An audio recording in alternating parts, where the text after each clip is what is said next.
സംസ്ഥാന സ്കൂൾ കലോത്സവം കൊല്ലത്ത് പുരോഗമിക്കുമ്പോൾ ദുബായിൽ പഴയകാല കലോത്സവ ഓർമ്മകളിലാണ് മുൻ കലാതിലകം രാധിക നാരായണൻ.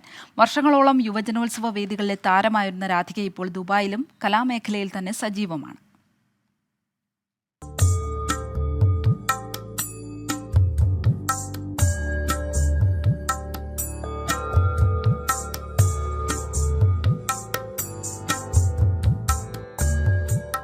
ഓരോ കലോത്സവകാലം എത്തുമ്പോഴും കോഴിക്കോട് സ്വദേശി രാധിക നാരായണന്റെ മനസ്സ് വർഷങ്ങൾക്ക് പുറകിലെത്തും.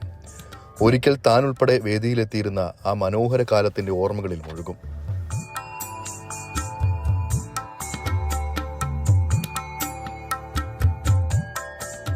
കലോത്സവം എന്നാൽ അത്രമേൽ ജീവനാണ് രാധികയ്ക്ക്. പഠനകാലത്ത് 5 വർഷം തുടർച്ചയായി ജില്ലാ കലാതിലകവും 2 വർഷം സംസ്ഥാന കലോത്സവത്തിൽ ഹയർ സെക്കൻഡറി കലാതിലകവുമായിരുന്ന രാധിക അന്ന് കലോത്സവ വേദികളിലെ നിറ സാന്നിധ്യമായിരുന്നു. LKGയിൽ പഠിക്കുമ്പോൾ തുടങ്ങിയതാണ് രാധികയ്ക്ക് വേദികളോടും കലയോടുമുള്ള ഇഷ്ടം. കഥകളി, മോഹിനിയാട്ടം, ഓട്ടംതുള്ളൽ, കഥാപ്രസംഗം, മോണോ ആക്ട് തുടങ്ങി പങ്കെടുക്കുന്ന ഓരോ ഇനങ്ങൾക്കും വിജയികളായവരുടെ പേരുകളിൽ ആദ്യം രാധികയുടെ പേരുണ്ടാകും.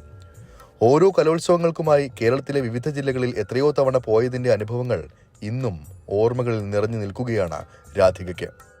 ഞാൻ 5 വർഷം സംസ്ഥാന സ്കൂൾ യുവജനോത്സവത്തിൽ പങ്കെടുത്ത ഒരു വ്യക്തിയാണ്.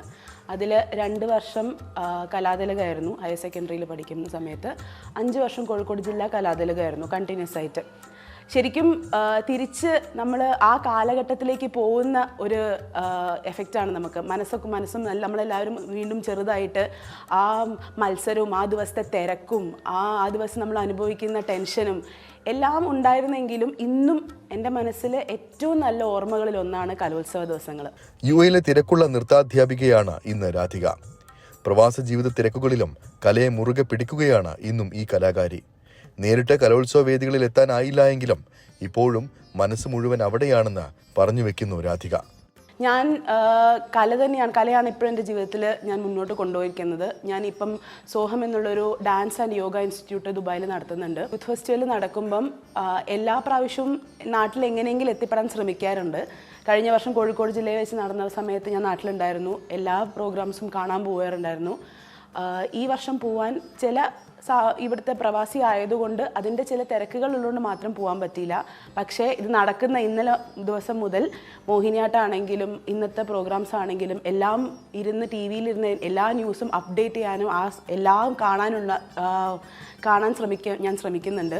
ദുബായിൽ നിന്നും ശരത് ചെറുകുന്നിനൊപ്പം അരുൺ പാറാട്ട്, 24.